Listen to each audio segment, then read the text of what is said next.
Daisy's toys. Justin came over about half an hour later. He gave me a big hug and said, "Sorry, Augie." We all sat down in the living room, not saying anything. For some reason, Via and I had taken all of Daisy's toys from around the house and had put them in a little pile on the coffee table. Now we just stared at the pile. "She really is the greatest dog in the world," said Via. "I know," said Justin, rubbing Via's back. "She just started whimpering like all of a sudden." All of a sudden?" I said.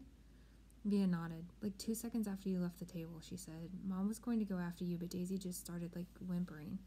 "Like how?" I asked. "Just whimpering. I don't know," said Via. "Like howling?" I asked. "Augie, like whimpering," she answered impatiently. She just started moaning like something was totally hurting her, and she was panting like crazy. Then she just kind of plopped down, and Mom went over and tried to pick her up, and whatever. She was obviously hurting. She bit Mom. "What?" I said. "When Mom tried to touch her stomach, Daisy bit her hand," Via explained. "Daisy never bites anybody," I answered. "She wasn't herself," said Justin. "She was obviously in pain." "Dad was right," said Via. "We shouldn't have let her get this bad." "What do you mean?" I said. "He knew she was sick?" "Augie, Mom's taken her to the vet like 3 times in the last 2 months. She's been throwing up left and right. Haven't you noticed?" "But I didn't know she was sick."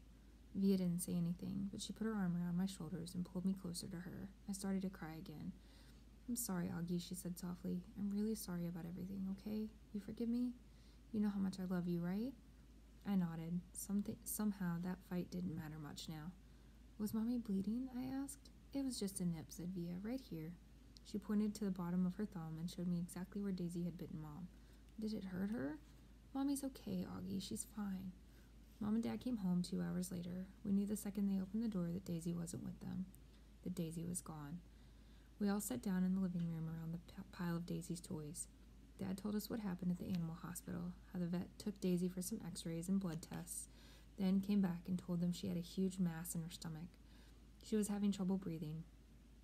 Mom and Dad didn't want her to suffer, so Daddy picked her up in his arms like he always liked to do, with her legs straight up in the air, and he and Mom kissed her goodbye over and over again and whispered to her while the vet put a needle in her leg. And then after a minute, she died in Daddy's arms.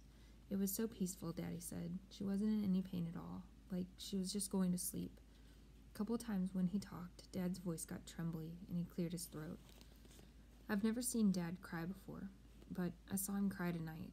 I had gone into Mom and Dad's bedroom looking for Mom to put me to bed, but saw Dad sitting on the edge of the bed taking off his socks. His back was to the door, so he didn't know I was there. At first I thought he was laughing because his shoulders were shaking, but then he put his palms to his eyes, and I realized he was crying. It was the quietest crying I'd ever seen, like a whisper. I was going to go over to him, but then I thought maybe he was whisper crying because he didn't want me or anyone else to hear him. So I walked out and went to Via's room, and I saw Mom lying next to Via on the bed, and Mom was whispering to Via, who was crying. So I went to my bed and put on my pajamas without anyone telling me to, and put the nightlight on and turned the light off and crawled into the little mountain of stuffed animals I had left on my bed earlier. It felt like that all had happened a million years ago. I took my hearing aids off and put them on the night table and pulled the covers up to my ears, and I imagined Daisy snuggling with me, her big wet tongue licking my face all over like it was her favorite face in the world. And that's how I fell asleep. Heaven. I woke up later on, and it was still dark. I got out of bed and walked into Mom and Dad's bedroom. "Mommy," I whispered. It was completely dark, so I couldn't see her open her eyes. "Mommy, you okay, honey?" she said groggily. "Can I sleep with you?" Mom scooted over towards Dad's side of the bed, and I snuggled up next to her. She kissed my hair. "Is your hand okay?" I said. "Via told me Daisy bit you." "It was only a nip," she whispered in my ear. "Mommy," I started crying. "I'm sorry about what I said."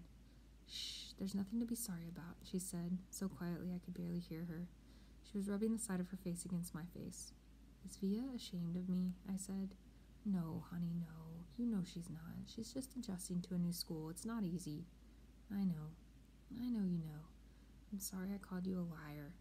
Go to sleep, sweet boy. I love you so much." "I love you so much too, Mommy. Good night, honey," she said very softly. "Mommy, is Daisy with Grans now?" "I think so."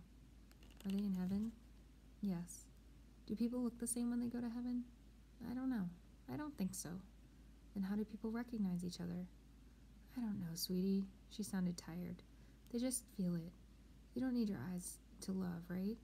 You just feel it inside you. That's how it is in heaven. It's just love, and no one forgets who they love. She kissed me again. Now go to sleep, honey. It's late, and I'm so tired. But I couldn't go to sleep. Even after I knew she had fallen asleep, I could hear Daddy sleeping too, and I imagined I could hear Via sleeping down the hallway in her room. And I wondered if Daisy was sleeping in heaven right then. And if she was sleeping, was she dreaming about me?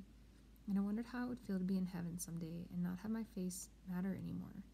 Just like it never, ever mattered to Daisy.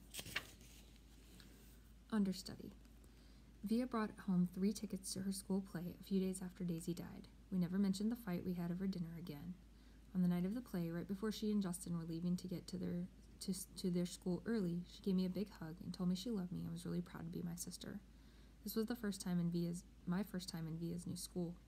It was much bigger than her old school, and 1,000 times bigger than my school. More hallways, more room for people. The only really bad thing about my bionic Lobot hearing aids was the fact that I couldn't wear a baseball cap anymore.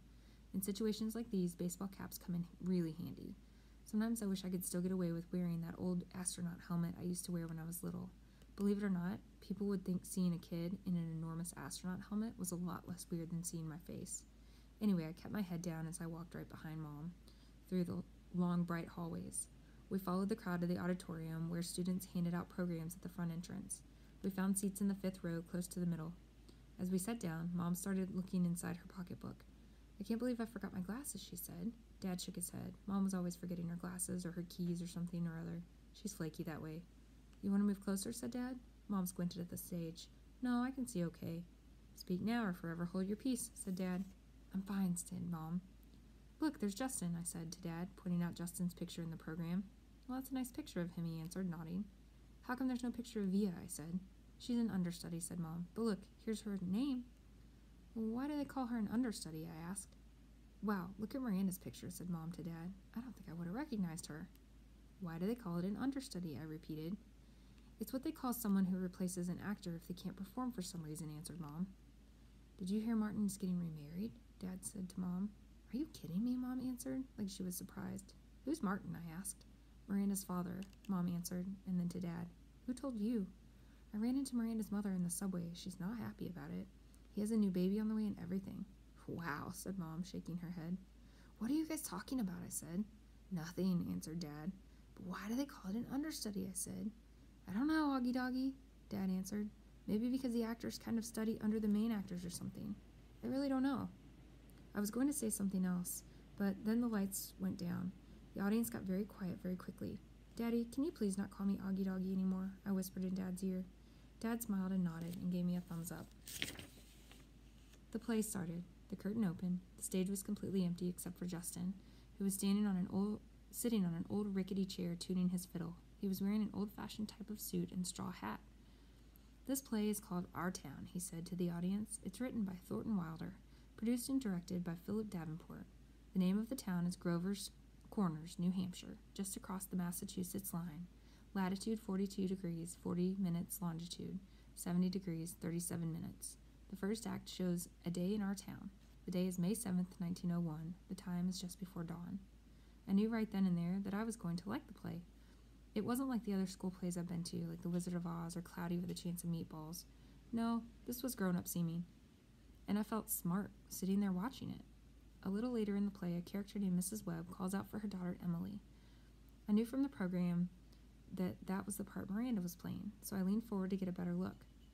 That's Miranda, Mom whispered to me, squinting at the stage when Emily walked out. She looks so different. It's not Miranda, I whispered. It's Via. Oh my God, said Mom, lurching forward in her seat. Shh, said Dad. It's Via, Mom whispered to him. I know, whispered Dad, smiling. Shh.